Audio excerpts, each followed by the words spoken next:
Olá, irmãos. Saúdo cada um de vocês com a graça e a paz de nosso Senhor Jesus Cristo. Amém? Hoje a gente vai ler um texto da irmã Jaqueline Dias Cabral Teixeira. Ela é bacharel em Relações Públicas e Jornalismo e especialista em comunicação empresarial e mídias sociais. Ela é uma profissional da comunicação e está lá em Salvador, na Bahia.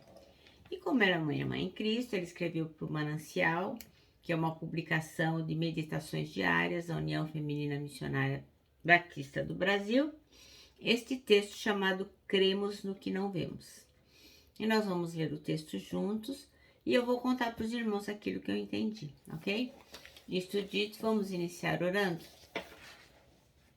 Senhor Jesus, nós pedimos que possamos sempre estar atentos às tuas palavras e que possamos sempre estar crendo naquilo que tu tens nos prometido, mesmo que a gente não veja, Pai, que a gente possa sempre crer. Em teu nome que oramos. Amém. Meus irmãos, então o nosso texto bíblico de hoje para reflexão é bastante extenso. É o capítulo 11 de Hebreus e eu vou ler na minha nova tradução na linguagem de hoje. É um texto bem conhecido, então os irmãos vão poder comparar, tá bem? Então vamos lá. A fé é a certeza de que vamos receber as coisas que esperamos e a prova de que existem coisas que não podemos ver. Foi pela fé que as pessoas do passado conseguiram a aprovação de Deus. É pela fé que entendemos que o universo foi criado pela palavra de Deus e que aquilo que pode ser visto foi feito daquilo que não se vê. Foi pela fé que Abel ofereceu a Deus um sacrifício melhor que o de Caim. Pela fé, ele conseguiu a aprovação de Deus como homem correto, tendo o próprio Deus aprovado as suas ofertas. Por meio da sua fé, Abel, mesmo depois de morto, ainda fala. Foi pela fé que Enoque escapou da morte. Ele foi levado para Deus e ninguém o encontrou, porque Deus mesmo o havia levado. As escrituras sagradas dizem que antes disso ele já havia agradado a Deus. Sem fé ninguém pode agradar a Deus, porque quem vai a ele precisa crer que ele existe e que recompensa os que procuram conhecê-lo melhor. Foi pela fé que Noé ouviu os avisos de Deus sobre as coisas que iam acontecer e que não podiam ser vistas. Noé obedeceu a Deus e construiu uma barca em que ele e a sua família foram salvos. Assim, Noé condenou o mundo e recebeu de Deus a aprovação que vem por meio da fé. Foi pela fé que Abraão, ao ser chamado por Deus, obedeceu e saiu para uma terra que Deus lhe prometeu dar. Ele deixou o seu próprio país sem saber para onde ia. Pela fé, ele morou como estrangeiro na terra que Deus lhe havia prometido. Viveu em barracas com Isaac e Jacó, que também receberam a mesma promessa de Deus. Porque Abraão esperava a cidade que Deus planejou e construiu. A cidade que tem alicerces que não podem ser destruídos. Foi pela fé que Abraão se tornou pai, embora fosse velho demais e a própria Sara não pudesse ter filhos. Ele creu que Deus ia cumprir a sua promessa. Assim, de um só homem que estava praticamente morto, nasceram tantos descendentes como as estrelas do céu, tão numerosos como os grãos de areia da praia do mar. Todos esses morreram cheios de fé. Não receberam as coisas que Deus tinha prometido, mas as viram de longe e ficaram contentes por causa delas. E declararam que eram estrangeiros e refugiados de passagem por este mundo. E aqueles que dizem isso mostram bem claro que estão à procura de uma pátria para si mesmo. Não ficaram pensando em voltar para a terra de onde tinham saído. Se quisessem, teriam oportunidade de voltar. Mas, pelo contrário, estavam procurando uma pátria melhor, a pátria celestial. E Deus não se envergonha de ser chamado de o Deus deles, porque Ele mesmo preparou uma cidade para eles. Foi pela fé que Abraão, quando Deus o quis pôr à prova, ofereceu o seu filho Isaque em sacrifício. Deus tinha prometido muitos descendentes a Abraão, mas mesmo assim, ele estava pronto a oferecer seu único filho em sacrifício. Deus tinha lhe dito, por meio de Isaque é que você terá descendentes. Abraão reconhecia que Deus era capaz de ressuscitar Isaque, e por assim dizer, Abraão tornou a receber da morte o seu filho Isaque. Foi pela fé que Isaque prometeu bênçãos para o futuro a Jacó e a Esaú. Foi pela fé que Jacó, pouco antes de morrer, abençoou os filhos de José e ele se apoiou na sua bengala e adorou a Deus. Foi pela fé que José, quando estava para morrer, falou da saída dos israelitas do Egito e deu ordem sobre o que deveria ser feito com o seu corpo. Foi pela fé que os pais de Moisés, quando ele nasceu, o esconderam durante 3 meses. Eles viram que o menino era bonito e não tiveram medo de desobedecer à ordem do rei.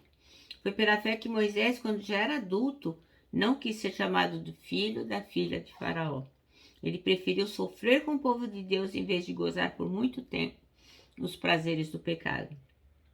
Ele achou que era muito melhor sofrer o desprezo por causa do Messias do que possuir todos os tesouros do Egito.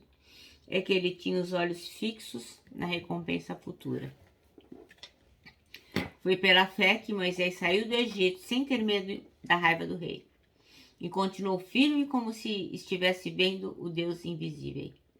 Foi pela fé Moisés começou o costume de celebrar a Páscoa e mandou marcar com sangue as portas das casas dos israelitas para que o anjo da morte não matasse os filhos mais velhos deles. Foi pela fé que os israelitas atravessaram o Mar Vermelho, como se fosse terra seca. E quando os egípcios tentaram atravessar o mar os engoliu. Foi pela fé que caíram as muralhas de Jericó, depois que os israelitas marcharam em volta delas durante 7 dias. Foi pela fé que Raabe, a prostituta, não morreu com os que tinham desobedecido a Deus, pois ela havia recebido bem os espiões israelitas. O que mais posso dizer? O tempo é pouco para falar de Gideão, de Baraque, de Sansão, de Jefté, de Davi, de Samuel, dos profetas. Pela fé eles lutaram contra nações inteiras e venceram. Fizeram o que era correto e receberam o que Deus lhe havia prometido. Fecharam a boca de leões, apagaram incêndios terríveis, escaparam de serem mortos à espada. Eram fracos, mas se tornaram fortes. Foram poderosos na guerra e venceram os exércitos estrangeiros. Pela fé, mulheres receberam de volta os seus mortos que ressuscitaram. Outros foram torturados até a morte. Eles recusaram ser postos em liberdade a fim de ressuscitar para uma vida melhor.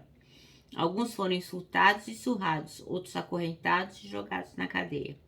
Outros foram mortos a pedradas, outros cerrados pelo meio e outros mortos à espada.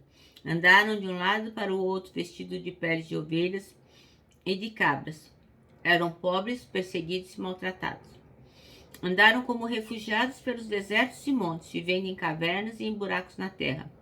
O mundo não era digno deles. Porque creram, todas essas pessoas foram aprovadas por Deus, mas não receberam o que ele havia prometido, pois Deus tinha preparado um plano ainda melhor para nós, a fim de que somente conosco elas fossem aperfeiçoadas. Amém? Meus irmãos, o versículo escolhido é o 1. Ora, a fé é a certeza daquilo que esperamos e a prova das coisas que não vemos. Então, a irmã Jaqueline Teixeira, ela começa a falar, ela dá o exemplo de um diálogo que aconteceu no filme do livro de Eli. Eu acho que muitos de vocês já assistiram. Eu já vi passar na televisão assim, não sei quantas vezes. Eu já vi umas 2 vezes.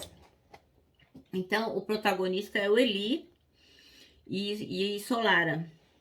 Então, ela fala sobre esse diálogo. Então, o Eli fala para ela: andamos pela fé e não pela visão.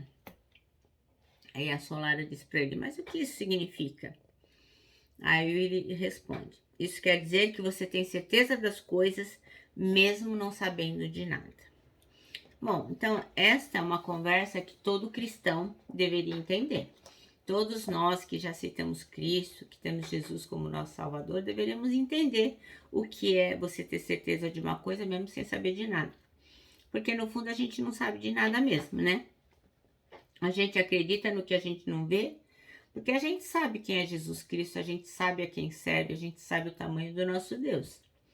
Então, caminhar com fé não é achar que Deus vai fazer o que a gente quer, mas confiar nas promessas, no agir e no cuidado do Senhor. É ter a certeza que Deus continua sendo soberano e tem o controle do universo, Mesmo quando não sabemos de nada, a fé nos fortalece porque Ele sabe de tudo. E eu me lembrei daquele caso, daquela passagem, quando Pedro e João foram no templo orar, às 3 horas da tarde. Vocês se lembram? Que era chamada hora nona. Só uma curiosidade, a hora nona era 3 da tarde, por quê? Porque naquela época não tinha relógio. Então, como é que eles contavam as horas? A partir do nascer do sol. Ora, o sol nascia às 6 horas da manhã, então a primeira hora era qual? 7 horas da manhã. A segunda hora, 8 horas da manhã. Terceira hora, 9 horas da manhã. E assim sucessivamente. Por isso que a hora nona, no caso, seriam 3 horas da tarde. Então, Pedro e João foram para o templo, encontraram lá um homem coxo, né? Um cara que bancava e pedia esmola, e ficava lá, mais esmolinha, pelo amor de Deus, mais esmolinha. E fazia aquilo há muito tempo. Então, quando ele viu Pedro e João, o que ele fez? Ó, pediu esmola. E aí, o que eles disseram? A gente não tem dinheiro, mas o que a gente tem, a gente vai dar. Levante e anda. E deram para ele também a salvação, né? Através de Jesus Cristo. Então, isso me veio à mente por quê? Porque o Senhor, ele sempre dá pra gente o que a gente necessita, não necessariamente o que a gente precisa.